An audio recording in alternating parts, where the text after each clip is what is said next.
warahmatullahi wabarakatuh. Bismillahirrahmanirrahim. Alhamdulillahi azza min qail wa huwa asdaqul qailin. A'udzu billahi minasyaitonir rajim. Wa ma arsalnaka illa rahmatan lil alamin. Wa qal wa bima rahmatin minallahi lintalahum. Walau kunta faddan ghalidul qalbi lang faddu min haulik. Asyhadu an la ilaha illallah wahdahu la syarikalah. Wa asyhadu anna sayyidana Muhammadan abduhu wa rasuluhu la nabiyya ba'dah. Allahumma salli wa sallim wa barik ala sayyidina Muhammad wa ala alihi wa ashabihi ajma'in. Wal aqibatu lil muttaqin. Wala udwana illa ala zalimin. Wala haula wala quwwata illa billahil aliyyil azim. Amma ba'd. Janabal mukarramin wal muhtaramin. Para calon ulama, para teman-teman Rijalul Ansor, dan semua pengurus Rijalul Ansor, anak cabang Gempol, Sumber Gempol yang kami hormati. Alhamdulillah pada malam hari ini kita ditakdirkan oleh Allah Subhanahu wa taala untuk bermuajahah, untuk diskusi, untuk silaturahmi dan tazkirah, saling mengingatkan. Mudah-mudahan pertemuan kita pada malam hari ini betul-betul mendapatkan berkah, mendapatkan ilmu yang bermanfaat, mendapatkan ridho dari Allah Subhanahu wa taala. Amin Allahumma amin. Hadirin teman-teman yang kami hormati. Kemarin kita berbicara tentang rahmatan lil alamin yang intinya bahwa Islam itu rahmat. Islam itu sayang terhadap semuanya alam, baik manusia punya akal atau yang tidak punya akal. Hanya untuk kemarin dikatakan bahwa rahmatan lil alaminnya Islam terhadap orang-orang kafir, terhadap orang-orang yang berbuat dosa. Ini apakah diimplementasikan di dunia? Apakah untuk di akhirat? Ini yang masih menjadi perselisihan pendapat dan tidak mungkin untuk dipadukan kecuali hanya untuk dipilih yang paling kondisional dengan di negara kita Republik Indonesia. Jadi kalau Islam tetap rahmatan lil alamin, selalu sayang, kasih sayang terhadap semuanya alam. Semuanya alam, baik manusia atau bukan manusia, semuanya makhluk. Akan tetapi dari sisi rahmatnya kepada orang-orang yang non-Islam, sehingga apakah perlu diperangi? rahmatnya terhadap orang-orang maksiat, apakah perlu untuk ditaksir? Rahmatnya kepada orang-orang yang murtad dan lain sebagainya. Ini di mana rahmatnya? Ini ada dua pendapat. Pendapat yang pertama, bahwa ukubahnya mereka yo dilakukan di dunia, sehingga yo perlu ada had. Kalau orang kafir harbi yo perlu diperangi agar supaya selamat di akhirat, agar supaya masuk Islam untuk menyelamatkan di akhirat. Dan ini pendapat yang azhar. Karena kita berani atau kita pukul pada anak kecil, kita menjaga anak kecil untuk melakukan hal-hal yang tidak baik, kelihatannya kejam tapi hakikatnya rahmat. Ini yang azhar. Nah, yang azhar ini ketika diimplementasikan di Indonesia, di dalam negara bangsa, ini enggak pas. Dalam negara bangsa bisa diimplementasikan di dalam negara yang berbentuk khilafah. Untuk di Indonesia memilih Muqabilul Adhar.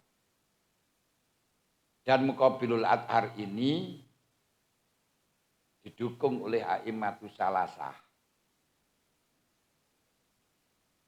Apa yaitu rahmatan lil kufar itu ukubahnya mereka itu diakhirkan, besok di akhirat, tidak sekarang. Dan mereka aman daripada azabul istisol, aman daripada siksaan di dunia. Biarkan saja. Kecuali kalau memang mereka itu menyerang kepada orang Islam. Sehingga kalau menurut penafsiran yang kedua ini, wong murtad itu tidak boleh dibunuh. Kecuali kalau memang merangi kepada orang Islam, berarti murtad dan mengganggu, menyerang kepada kita. Demikian pula bagi orang yang kafir selama tidak mengganggu kepada kita, ya tidak boleh diserang. Berarti kita itu boleh menyerang, boleh perang hanya karena membela diri. Kalau memulai tidak boleh. Itu menurut Muqabilul Adhar dari pendapat Syafi'iyah, yang identik, yang cocok dengan pendapatnya A'immatus Salasah. Pendapatnya Imam Tiga. Ini yang perlu dikunci di dalam pikiran kita. Dasar-dasar mereka, dasar-dasar dari memperlakukan mereka di dunia, bagi seperti katakan Hanafiyah, bahwa orang non-Islam dengan orang Islam untuk urusan di dunia itu diperlakukan sama. Kalau masalah merangi kan orang Islam pun kalau merangi ya diperangi, tetap diperlakukan sama karena mengacu kepada firman Allah, afaman kana mu'minan kaman kana fasiko layas tahun. Apakah orang-orang yang iman dengan orang-orang kafir itu sama? Jawabnya Allah, tidak sama. Dalam kajian usulul fiqh, kata layas tahun ini umum apa khusus? Umum apa khusus? Ini saya ulangi biar apa itu namanya tersetempel dalam pikiran kita. Menurut Imam Syafi'i, muqabilul adhar. Aku qaul adhar itu umum. Karena umum berarti tidak sama baik di dalam urusan dunia dan urusan akhirat. Sehingga kalau kita mengikuti ini di dalam fikih fathal qorib, fathal mu'in, kalau ketemu dengan kafir dimi ditekan, terus harus pakai khiar, pakai tanda dan lain sebagainya. Nah, walaupun sekarang tanda itu cukup diwujudkan, diimplementasikan dengan KTP. Cukup itu. Dan malah justru kalau untuk ditekan nggak bisa, malah di sini punya hak sama, bahkan lebih kaya daripada orang Islam. Ini menurut qaul adharnya Imam Syafi'i mengatakan dunia dan akhirat tidak sama. Tapi kalau menurut A'immatus Salasah dan menurut pendapatnya Abu Hanifah bahwa kata layas tahun tidak sama itu urusan akhirat, bukan urusan di dunia. Kenapa? Karena firman Allah diteruskan wa ammal ladzina amanu wa amilus sholihati falahum ma'wahumul jannah. Wa ammal ladzina amanu wa amilus sholihati falahum jannatul ma'wa nuzulam bima kanu ya'malun. Itu tafsirannya dari layas tahun. Di layas tahun itu disebutkan oleh Imam Syafi'i, oleh Allah Ta'ala, dijawab oleh Allah Ta'ala, wa ammal ladzina amanu wa amilus sholihati falahum jannatul ma'wa nuzulam bima kanu ya'malun. Lah orang kafir fasik ditafsiri wa ammal ladzina fasaku fa ma'wa humun nar. Kalau orang fasik itu nanti neraka. Namun di dalam ayat ini ada kejanggalan. Di situ ada kullama aradu ayakhruju minha uidu fiha wa qila lahum dzuqu adzaban nari ladzi kuntum bitukadzibun wala nudziqannahum minal adzabil adna duna adzabil aktsari la'allakum yarji'un. Nah, Imam Syafi'i menggunakan ini wala nudziqannahum minal adzabil adna dunal adzabil akbar. Jadi di dunia juga dikasih azab agar supaya kembali. Ini yang makanya yang adhar agak dipaksakan. Cuman dipaksakan itu nanti akan bertentangan, akan bertabrakan dengan dawai Allah la ikraha fid din qad tabayyana rusdu minal ghayy.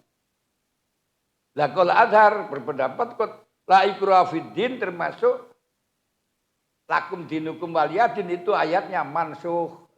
Itu bermasalahan. Gak bisa selesai. Makanya saya katakan itu pendapat perbedaan yang sudah klimaks yang tidak bisa dipadukan. Nah, karena dengan ayat dengan dalil-dalil yang lain akhirnya menjadi mansukh.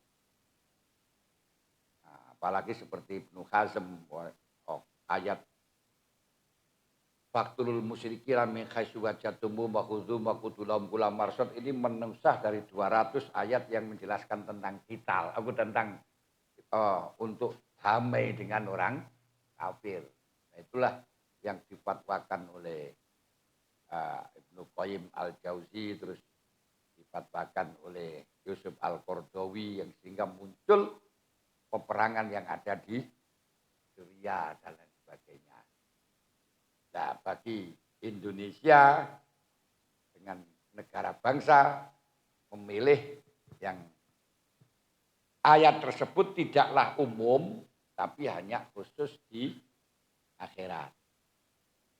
Hal itu didukung dengan la ikraha fiddin, didukung dengan dawuhnya Kanjeng Nabi, dawuhnya Allah ketika Nabi Ibrahim alaihissalatu wassalam minta orang-orang Islam diistimewakan dengan mengatakan Rabbi ja'al hadza baladan aminah warzuq ahlahu minas samarati la'allahum dan apa? Rabbi ij'al hadza baladan aminan warzuq ahlahum minas samarati man amana minhum billahi wal yaumil akhir. Ya Allah, negara Mekah ini jadikan negara yang aman, yang damai. Warzuq ahlahum minas samarati, dan berilah warga negara Mekah rezeki buah-buahan, tapi khusus man amana billahi wal yaumil akhir. Qala wa man kafara fa umatti'uhu qalila. Ternyata oleh Allah dijawab, orang-orang kafir itu juga berhak mendapatkan nikmat. Tapi qalilah. Maksud qalilah ini bukan jumlahnya sedikit, tapi dalam masa sebentar, yaitu selama di dunia. Fa umatti'uhu qalila tsumma adtarruhum ila adzabin nar wa bi'sal masir. Ini yang harus kita kunci. Nah, karena tabrakannya dengan mereka yo katanya dalam rangka untuk menyelamatkan, walaupun toh realitanya bukan untuk menyelamatkan, tapi unsur politik. Nah, unsur politiknya yang ada. Dan bentuk dari rahmatan lil alamin, Islam itu menyerukan kedamaian. Nah, doktrin Islam rahmatan lil alamin ditegaskan dan dialiburasi secara mapan melalui pesan-pesannya yang terang benderang yang menyerukan kepada kedamaian, menciptakan kondisi aman dan menghindari terjadinya peperangan. Pesan-pesan ini dituangkan di dalam ayat, ya ayyuhalladzina amanu dkhulu fis-silmi kafah wa la tattabi'u khutuwatis syaiton innahu lakum aduwwum mubin. Makna silmi itu apa? Wah, ini masih terjadi perbedaan pendapat. Ada yang memberi tafsiran fis-silmi adalah as-sulhu, tarkul muharabah wal munazaah, yaitu damai, meninggalkan peperangan, meninggalkan persengketaan. Takdirnya ya ayyuhalladzina amanu udkhulu fis-silmi kafah aikunu muwafiqina wa mustami'ina fi nusratiddin. Kamu sepakatlah kumpul di dalam membela agama. Waqtimalil balwa, menerima ancaman, menerima ujian. Wala tatabi'u khutuwatis syaiton bi ayyahmilakum ala talabid dunya, karena menurut kita jauhi setan yang telah menekankan kita untuk mencari dunia. Kedua, firman Allah, wa in janahu lisilmi fajnah laha. Kalau mereka itu ingin damai, ya damai saja.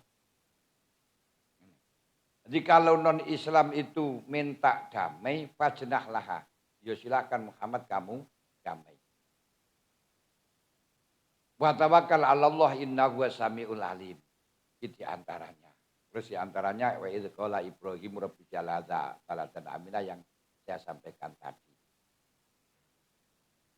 Kemudian di dalam keseruan damai tersebut yang sehingga tidak perlu ada peperangan, ini sampai Kanjeng Nabi berani mengorbankan nama kehormatan beliau.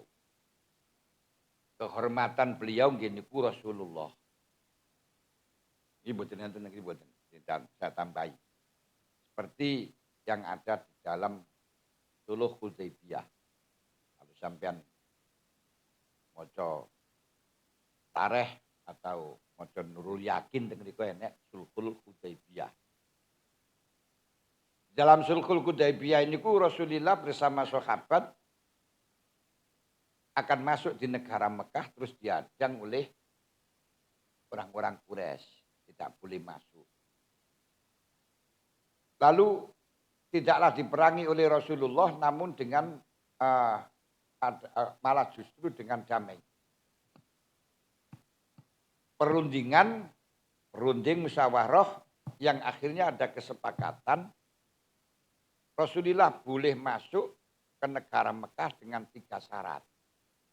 Kesepakatan itu. 3 syarat itu, 1, tidak boleh melebihi dari 3 hari. Tidak boleh melebihi 3 hari. Kedua, tidak boleh membawa pedang yang terhunus. Berarti pedangnya kudu disarungi. Ketiga, kalau ada orang Islam, orang Mekah mengikuti Rasulullah harus dikembalikan. Tapi kalau ada sahabatnya Rasulullah yang sudah hijrah ke Madinah itu kembali ke Mekah ingin di Mekah, yakni tinggal di Mekah, harus dipersilahkan. Loh, ini merugikan kepada orang Islam.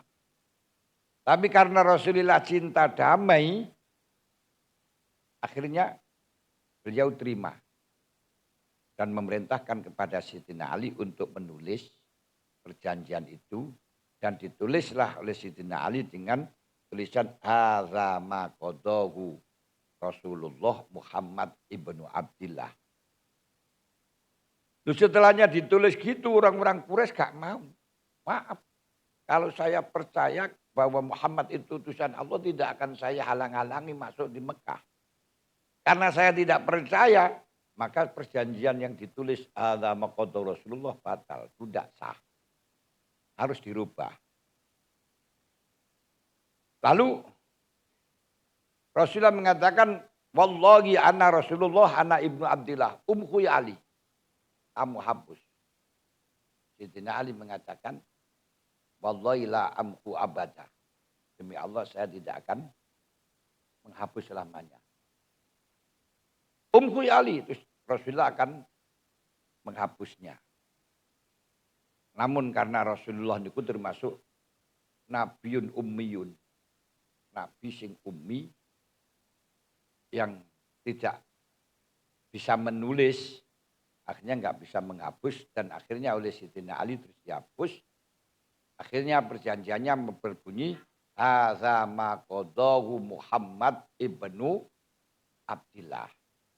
Ini Kanjeng Nabi mengorbankan nama besar Rasulullah demi kerukunan, demi tercapainya kesepakatan, demi tidak adanya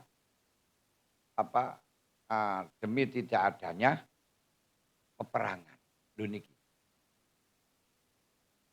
Toh Kanjeng Nabi sekalipun toh dihilangkan nama Rasulullah, walaupun itu tidak disebutkan, hanya mengatakan hadza ma qadahu Rasulullah Muhammad bin Abdillah, yo tetap Rasulullah. Nah, ini di samping menyerukan kedamaian, mendahulukan kedamaian, mendahulukan kepentingan, juga termasuk kita tidak usah untuk menyebutkan secara formal. Artinya secara formal kudu negara Islam itu enggak.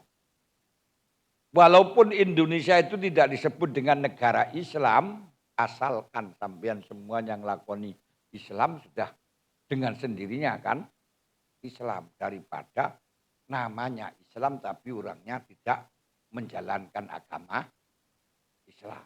Ini yang terpenting di dalam apa yang telah dilakukan oleh Rasulullah, menghilangkan nama Rasulullah dalam rangka untuk yang terpenting mereka bisa rukun. Demikian pula kalau kita tahu imam dalam jamaah ketika ada khalifah, imam pengganti. Dan sekarang itu yang ada imam pengganti. Imam pengganti geniku ketika ada imam batal atau sebetulnya ada uzur terus akan anak bisa khalifah. Khalifah ini ketika tidak sama dengan rokaatnya makmum harus menjaga rokaatnya makmum, harus mengikuti makmum, bukan makmum mengikuti imam. Misalnya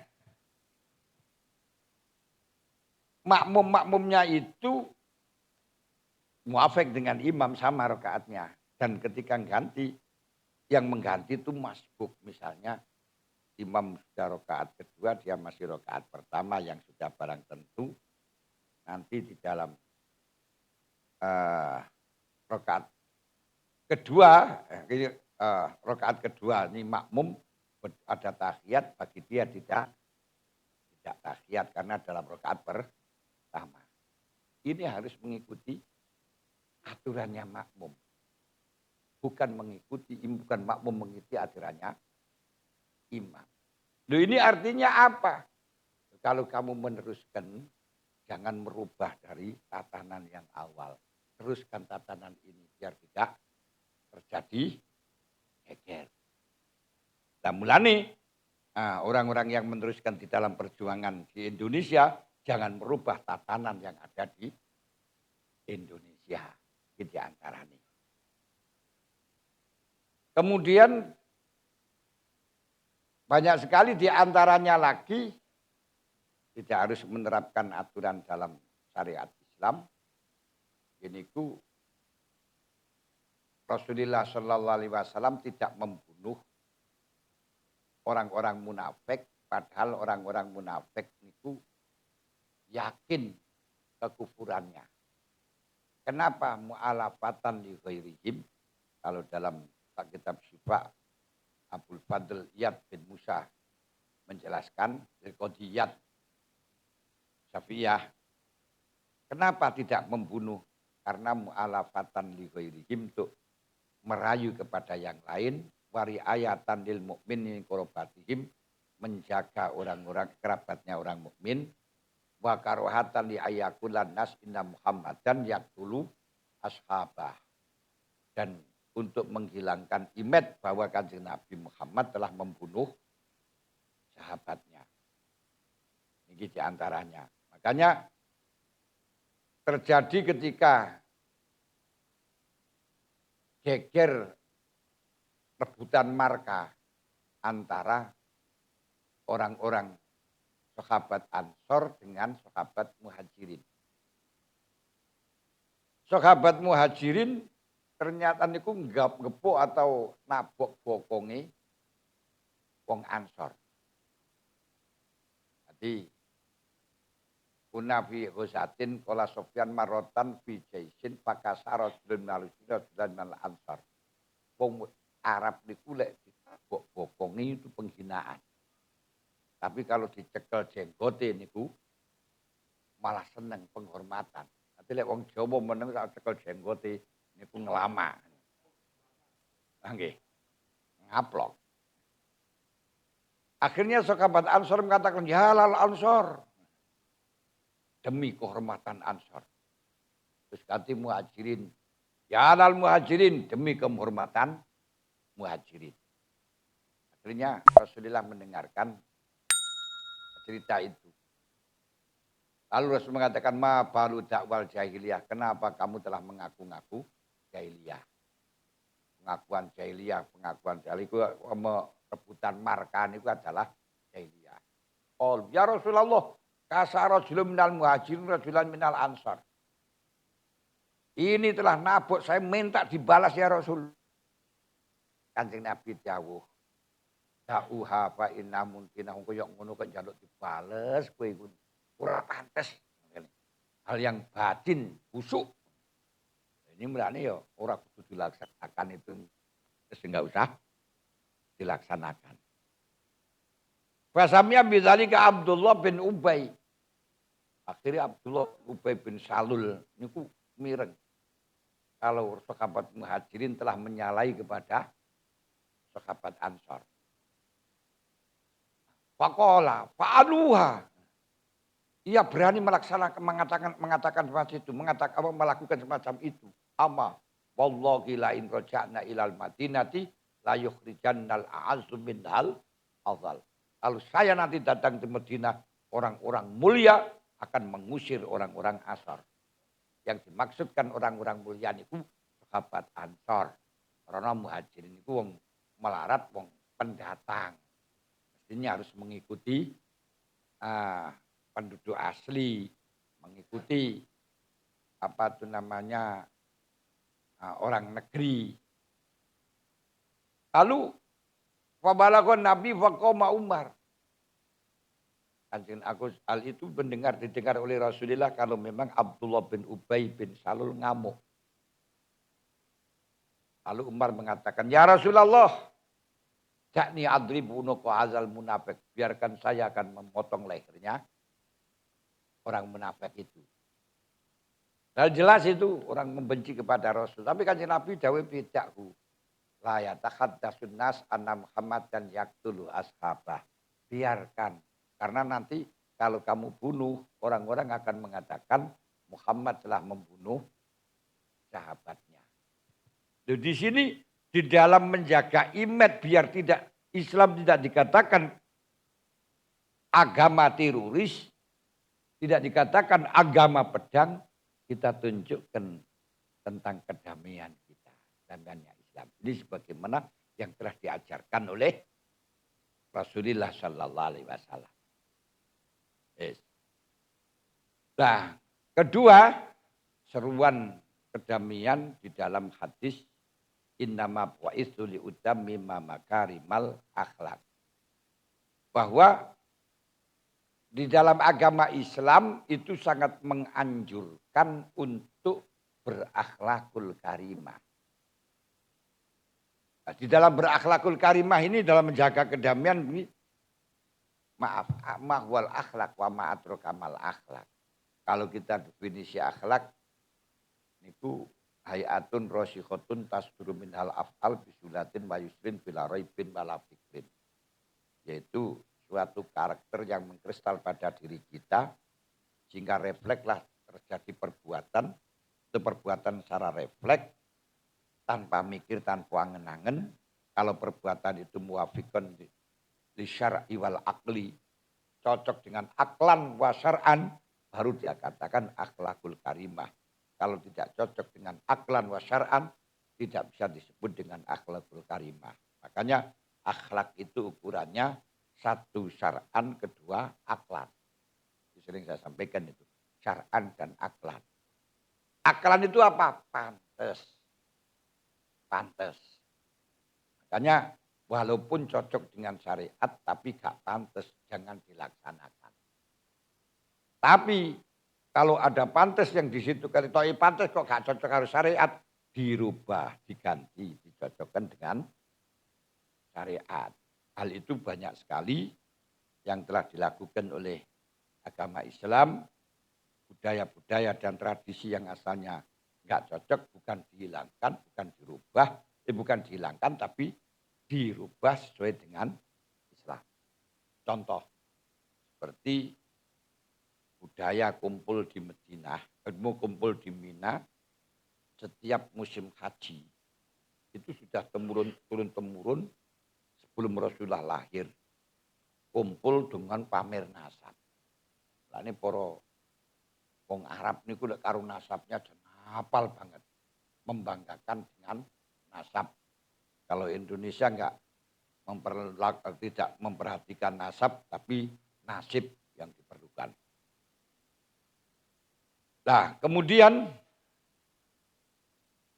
setiap tahun selalu mengatakan nasab nani ulaika apa ifajini bimislihim. Datang Islam, pertemuan perkumpulan pamer nasab itu tidak dirubah, balik diganti dengan zikir. Makanya dijauhkan oleh Allah, fa idza qadaitum manasikakum fadhkurullaha kadzikrikum aba'akum au asyadda dzikra. Dalam ayat itu menyebutkan kadzikrikum aba'akum. Kenapa kok disebutkan kadzikrikum aba'akum? Ini menunjukkan bahwa asalnya itu kumpulnya menyebutkan nama ayah-ayahnya, mbah-mbahnya. Terus saya dikirain nang Gusti Allah. Nah, pertemuan kumpul nuturno nasab ini tidak bagus. Tapi perkumpulannya jangan dihilangkan. Tapi sing asli nuturno nasab terus diganti dengan zikir. Demikian pula di Indonesia. Yang mungkin itu zaman Hindu dan apa niku Buddha lek wong mati terus kumpul-kumpul untuk naukan warisaan, mengungkapkan rasa duka cita atau merana. Lah ungkapan duka cita atau merana itu tidak boleh kita mengucap merana itu tidak boleh. Akhirnya ketika datang para wali songo, tradisi-tradisi yang semacam itu tidak dihilangkan tapi malah diganti dengan zikir. Makanya ketika ketika ada orang mati, kita kumpul untuk berzikir. Tidak mengungkapkan rasa duka, kita mulai sampai 7 dino, 40 dino, 100 dino. Ini bukan untuk ungkapan merana sing asale ungkap merana diganti zikir.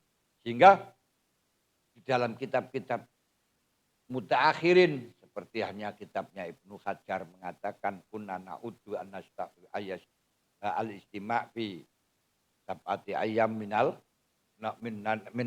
nauhan warisaan. Ibnu Hajar mengatakan bahwa kumpul-kumpul 7 dino itu dianggap nauhan warisaan. Itu bisa memang karena melihat sejarah niku. Namun kita harus melihat yang ada di Indonesia sekarang niki opo yo enek kumpul-kumpul itu ungkapan duka cita kan ya tidak. Bukan ungkapan duka cita tapi menghibur kepada keluarga dan mendoakan kepada si mayit. Inilah yang termasuk golongan Islam Nusantara. Ada di jalan lainnya itu tidak ada yang semacam itu. Ini diantaranya. Yes. Dan akhlaknya Rasulullah di dalam menghadapi orang-orang kafir juga ditiru oleh para sahabat. Di antaranya ketika yang paling akhir di dalam perang Mu'tah. Perang Mu'tah itu dalam tahun ke-8 berarti Rasulullah sudah hampir wafat kurang 2 tahun. Pesan-pesan yang akhir itu ditulis kali Mbah Yasin As'ari dalam kitab Mahabbatur Rasul Fathul Mubin, Nurul Mubin. Zaman lihat tapi Mbah Yasin ditulis Rasulullah melarang untuk membunuh kepada orang-orang ahli Sauma'ah, melarang membunuh wanita, melarang membunuh anak kecil, melarang membunuh orang yang sudah tua renta. Ini dari orang kafir dalam waktu perang Mu'tah. Nah, dari sini bisa diambil kesimpulan bahwa peperangan itu bukan karena kufurnya. Kalau perangan itu karena kafirnya, ya wanita ya harus dibunuh karena wanita itu kafir. Orang tua juga harus dibunuh karena kafir. Orang ahli ibadah di Sauma'ah juga harus dibunuh karena kafir. Dengan adanya Rasulullah melarang, ini berarti peperangan itu bukan karena kufurnya, tapi karena mereka merangi kepada kita. Nah, sedangkan wanita yang diperintahkan untuk dibunuh itu adalah wanita-wanita yang memang ikut perang dan orang tua yang dibunuh dalam hadis yang dipakai oleh Imam Syafi'i itu diarahkan orang-orang tua yang menjadi otaknya strategis di dalam peperangan. Kalau di dalam dulu yang sudah tidak kuat tapi tetap ikut perang seperti Jenderal Sudirman. Ini kan otaknya masih dipakai dalam perang semacam itu diperangi. Tuh. Dari perang Mu'tah itu sudah sangat jelas bahwa pembunuhan itu adalah bukan untuk membunuh itu, perangan itu bukan karena kekafiran. Andai kata di situ untuk kekafiran menurut Imam Syafi'i tidak boleh diimplementasikan oleh masyarakat karena ini hukum sosial. Hukum sosial itu tugasnya pemerintah, bukan tugasnya masyarakat. Dan tidak boleh masyarakat memilih seenaknya sendiri yang diperboleh. Yang bebas itu urusan ibadah. Ibadah sakarepmu. Melakukan ibadah yang sistem bagaimanapun pemerintah tidak akan melarang. Tapi kalau sudah sosial, ini hubungannya harus diatur oleh pemerintah. pemerintah.